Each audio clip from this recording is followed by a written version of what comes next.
Hi, మీకు తెలుసా చెట్టు కాలానుగుణంగా ఆకులు రాలిపోతాయి, పూలు పూస్తాయి, పళ్ళు కాస్తాయి, అన్నీ ఎప్పటికప్పుడు దానికి అనుగుణంగా ఫలిస్తూ ఉంటాయి, పుష్పిస్తూ ఉంటాయి, మళ్ళీ రాలిపోయి కొత్తవి కూడా వస్తుంటాయి.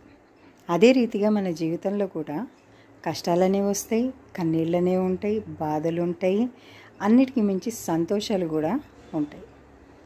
ఉత్త సంతోషాన్ని బట్టి అతిశయించద్దు, కష్టాన్ని బట్టి కుంగిపోవద్దు.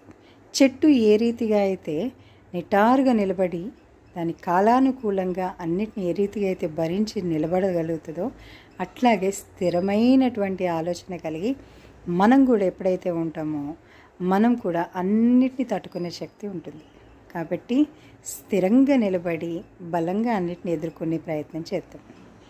Okay, bye.